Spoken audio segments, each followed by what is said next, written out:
ત્યારે આજના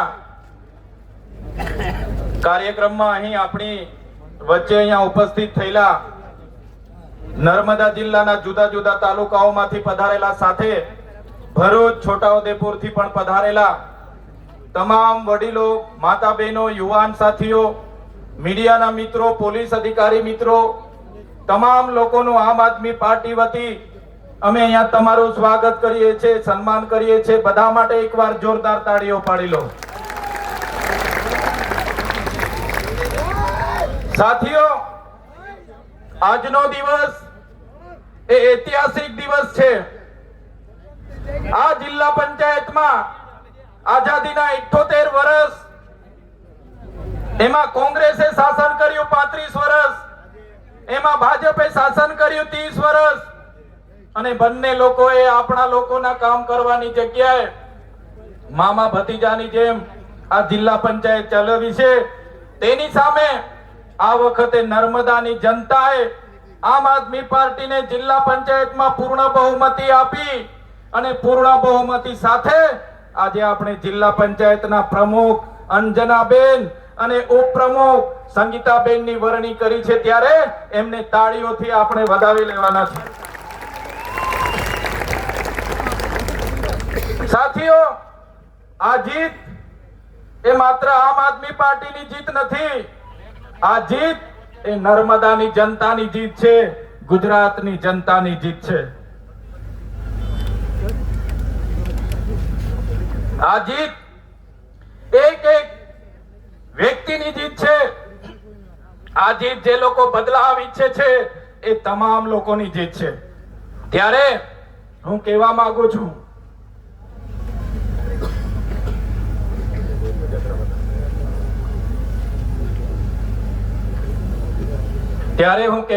છું, આજે તો નર્મદા જિલ્લામાં આમ આદમી પાર્ટીની જે જીત મળી છે, આ જીત થકી જે નર્મદાની જનતાએ અમને આશીર્વાદ આપ્યા છે, અમારા અંજનાબેન ને જિલ્લા પ્રમુખ અને સંગીતાબેનને તમારા થકી અમે ઉપપ્રમુખ બનાવ્યા છે. ત્યારે અમે તમને ખાતરી આપીએ છીએ, વિશ્વાસ આપીએ છીએ કે નર્મદા જિલ્લાના હરેક વ્યક્તિનું દુઃખ એ અમારું દુઃખ હશે, હરેક વ્યક્તિની પીડા એ અમારી પીડા હશે.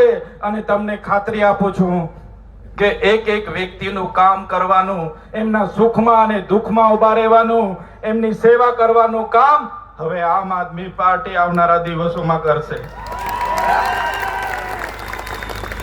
સાથીઓ, હમણાં હું આવતો તો અહીંયા કોઈ મીડિયા વાળા ભાઈ હતા, એમણે પૂછી લીધું કે ચૈતરભાઈ, તમારી લડાઈ મનસુખભાઈ સાથે છે, મનસુખભાઈ સાથે છે. ત્યારે મીડિયા વાળાને મેં કીધું, ભાઈ, અમારી લડાઈ કોઈ મનસુખભાઈ સાથે નથી.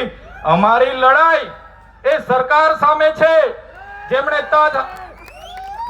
3000 ની પ્રતિમા બનાવી પણ અમારા ચાપડ ગામના રોડ ની બન્યા, જેમણે કરોડો રૂપિયાના પ્રોજેક્ટ બનાવ્યા, અમારા જૂના રાજગામનો રોડ ન બનાવ્યો, અમારા તુમડાવાડીનો રોડ ન બનાવ્યો, આરોગ્યની સુવિધા ના મળી, શિક્ષણ ના મળ્યું, અમારા બાળકોને રોજગારી નહીં મળી. એની સામેની અમારી લડાઈ છે. અમારી લડાઈ કોઈ વ્યક્તિ સામે નથી. મનસુખભાઈની લડાઈ નથી અમારી સામે. મનસુખભાઈને તો પોતાના ગામનો રોડ નથી બનતો, એ પોતે સરકારને વિનંતી કરે છે,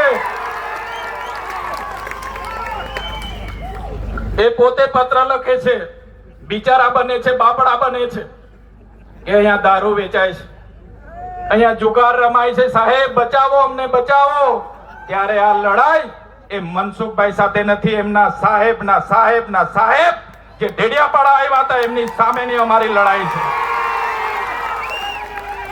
સાથીઓ, અમારું સપનું હતું, જો આ સરકારો આદિવાસીઓનો વિકાસ નહીં કરશે તો આદિવાસીઓનું સ્વશાસન લાવીશું. આજે મને કહેતા આનંદ થાય છે, જે રાજધાનીનું અમે સપનું જોઈને બેઠા હતા, એ કેવડિયા રાજધાનીમાં આજે આમ આદમી પાર્ટીની સરકાર અમે બનાવી છે.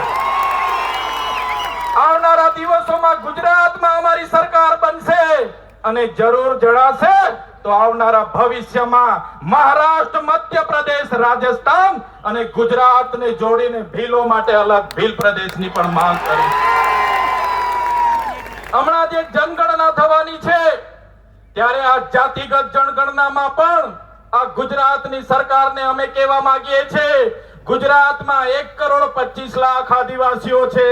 1,25,00,000 એટલે કે 15% આદિવાસીઓ છે.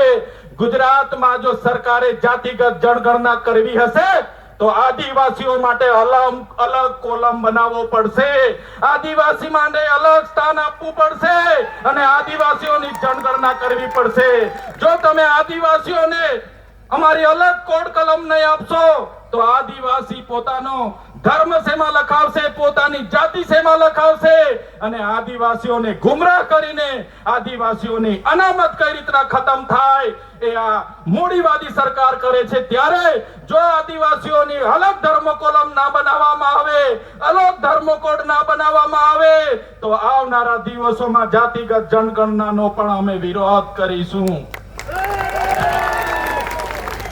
અમારી લડાઈ આ ભારતીય જનતા પાર્ટીની વ્યવસ્થા સામે છે, જેમણે અમારા વિસ્તારોના યુવાનોને રોજગારી નથી આપી. એક બાજુ નર્મદા ડેમનું પાણી આખા કચ્છમાં લઈ જવામાં આવે, સૌરાષ્ટ્રમાં લઈ જવામાં આવે. આજે ઉકાઈ ડેમના લોકોને વળતર ના મળે, કરજણ ડેમના લોકો વિસ્થાપિતોને ન્યાય ના મળે.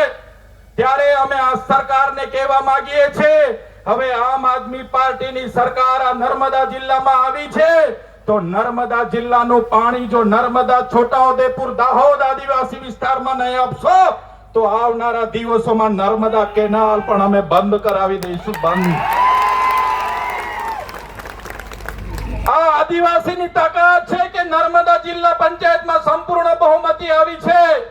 ત્યારે આ ભાજપ સરકારને કહેવા માંગીએ છીએ, આ તાકાત એ આદિવાસી મૂળ નિવાસી છે, આ તાકાત એ મૂળ નિવાસીની છે અને આદિવાસી એ આદિવાસી છે. અમે વનવાસી નથી અને અમને વનવાસી સાબિત કરવાનું જે કોઈ લોકો પ્રયાસ કરતા હોય એમને પણ કહેવા માંગીએ છીએ, આ આદિવાસી અંગ્રેજો સામે નથી ઝૂક્યા, તમારી સામે પણ ઝૂકવાના નથી. પૂરી તાકાતથી અમે લડવાના છીએ.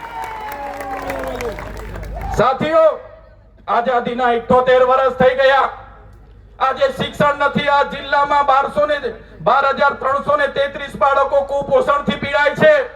ત્યારે દુનિયાની સૌથી ઊંચી પ્રતિમા બનાવી એનો અમને વાંધો નથી, મોટા મોટા કોરિડોર બનાવ્યા એનો વાંધો નથી, પણ આ વિસ્તારમાં અનુસૂચિત 5 લાગુ નથી કરી.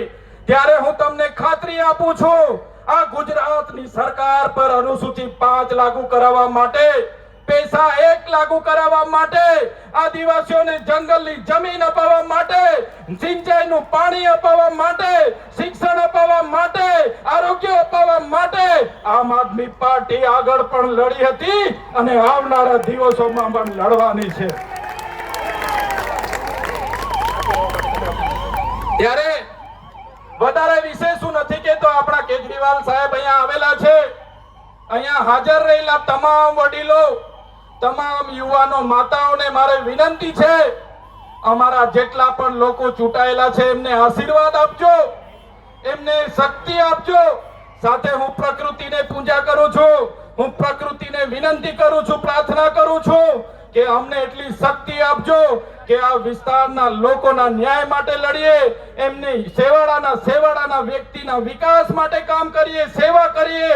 એટલી અમને શક્તિ આપે એવી પ્રાર્થના કરું છું.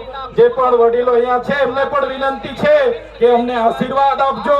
તમારા આશીર્વાદ એ જ અમારી તાકાત છે. બધાનો ખૂબ ખૂબ આભાર, ધન્યવાદ. જય આદિવાસી, જય જોહાર.